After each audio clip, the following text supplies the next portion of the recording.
Yo, so peep game guys, we back at it with another one. Right now we're about to react to EFF MP Dr. Ndlozi calls out ministers' history of lies in parliament, bruh. You know it's gonna be funny, so drop a like, leave a comment, subscribe, and let me know y'all honest opinion, what y'all think. Is he like being for real, you know what I'm saying, or is he chatting? Let's get it, let's get it. No minister. There used to be a minister before you who used to come and lie here in parliament a lot. Oh, shoot. Billions this, billions this, billions that. Promised millions of jobs that never materialized. That is why he's sitting at the back there today. Even the minister before him used to lie a lot. Billions this, investment that, all of which did not materialize. We are sitting here with 41% in the expanded definition of unemployment, 45% when it comes to the youth. South Africa's economic reality is that essentially in the large part of our population, which is Black people, we are caught literally in the second industrial revolution incentives or imperatives, wherein you still need to build trains, you still need to build power stations. And therefore, you need a revolutionary approach to the economy. And there is no indication in your annual performance plan that you're planning to do anything different. The failures that have led to the catastrophic problems of stagnation. Yo, this guy be cooking, bruh. Even though I was saying there's gonna be some funny stuff, like, this is an educated brother right here, man. In fact, Treasury admits that in the last 15 years alone, the economy has stagnated by growing at 0.5% annually. So you need a revolutionary approach, and there's nothing in the annual performance plan that indicates you're going to do anything show different. that, bro. What is the revolutionary objective here is to develop the productive forces. That's our revolutionary duty, to exhume Black people out of underdevelopment and a neo-colonial relationship with the white settler population. For an example, at the center of this, what you are doing is basically an incentive assembly scheme.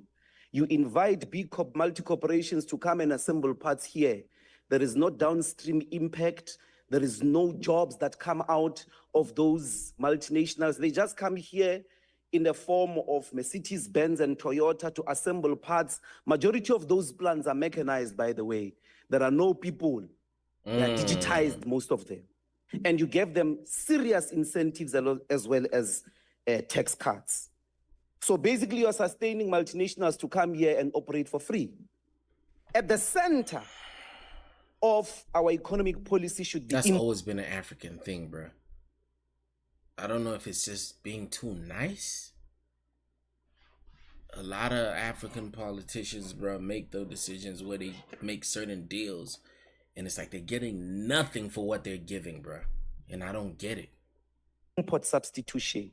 Majority of the products that we consume in the economy, where we've got an international competitive advantage, you should use your tariff capability to protect infant industries like the plastic sector so that it grows. You've got minerals here. I'm giving plastic as an example, so that it grows competitively. You protect it through the intensive structure of your tariffs so that it grows and it's able to produce in the economy and create millions of jobs. The second one is state procurement. It should be at the center of your industrial strategy. The government itself, its expenditure framework, the things that it consumes, the overalls or the clothes that the police wear, the uniforms that the police wear, the sheets in the hospitals, the uniforms that the prisons wear, the prisoners wear, the food that they consume. If you go check item by item, it's possible that they mirror the market. You are not producing all those goods and services in South Africa, particularly the products. State procurement has a capacity to lead. I would save them a lot of money too. But, you know, a lot of that stuff is being imported, and that goes to his point, you know what I'm saying? To massive industrialization. And then the IDC used to be at the center of industrialization. If we check its cap, what has it been doing? If you can point to us now, what are the industries that the IDC has inspired? What are the industrial activities that the IDC has done? It has done nothing. It has been turned into something else. It's not at the forefront of industrialization. South Africa has deindustrialized. If you do not develop the productive capacities, meaning our capacity to be economically dependent on ourselves, but also produce to the rest of the continent. The African continent as well.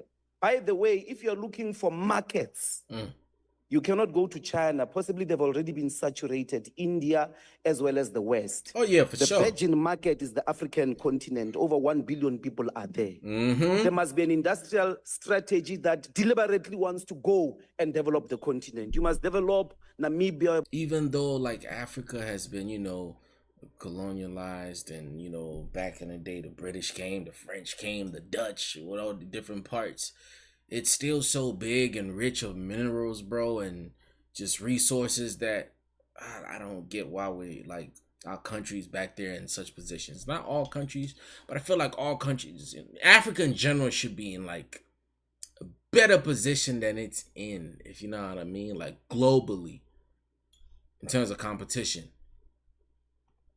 You must develop Zimbabwe, you must develop Mozambique. Exactly. You cannot develop in isolation, but that is to the advantage of the creation of jobs locally, but also for the economy that grows. Wait. In the ID, 1 billion people are there. If you're looking for markets, you cannot go to China. Possibly they've already been saturated. India as well as the West. The virgin market is the African continent. Over 1 billion people are there. There must be an industrial strategy that deliberately wants to go and develop the continent. You must develop Namibia, you must develop Zimbabwe, you must develop Mozambique. Facts. You cannot develop in isolation, but that is to the advantage of the creation of jobs locally, but also for the economy that grows. In the IDC, you can give us a list now. How many of the domestic entities or businesses have you supported? How many of those have benefited out of the funding, out of the different funding schemes in the whole IDTC? Very few. You will see that even those that have gotten money here, they cannot be matched to the actual development and production or the production of jobs, of actual jobs in the economy. There are no jobs. If you're not going to put at the center of industrial... Man, it's crazy, bro. There are little to no jobs, and it's not just in South Africa. This is in Zambia too, bro. I have so many homies that I went to school with that graduated, went to college too, then got their masters and this, and still can't get jobs, bro. Some of them are working like jobs that you didn't even have to do that. You didn't even have to go to school for you to get that job. Those are jobs some of them are doing to survive, bro, and provide for their family. It's like, dang, bro, can y'all... Like, what's going on, bro? My peoples is doing what they supposed to do, and it seems like the other side, the government, ain't keeping their end of the deal, bro. Like, provide us some jobs. Like, dang. Strategy, these things that we have said, you're going to be a repetition of failures of your predecessors that have happened in the last 30 years. What? The production of jobs, of actual jobs in the economy.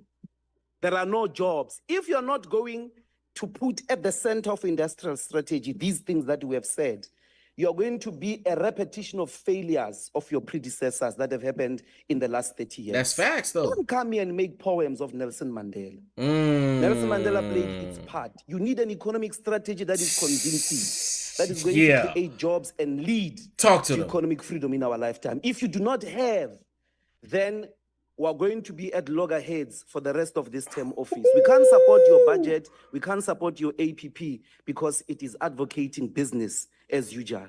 We need a revolution. We need a brave Minister of Trade and Industry. Dr. Ndlozi. By the way, yo, y'all gonna stop hiding under that Nelson Mandela blanket, bro. Stop hiding behind that, all right? The budget of the police was increased, but the budget that must create jobs has been readjusted down. There is no commitment in this government for economic freedom. Honorable Dr. Ndlozi. Crime. You cannot end crime without creating sustainable jobs. He ain't done till so he's done. No commitment, and we can't support this budget. Yo, Ndlozi, my brother, you were cooking. At this point, I am speechless. I don't even have much to say, bro. The man said what he said. If you got it, you got it. If you don't, you don't, bro.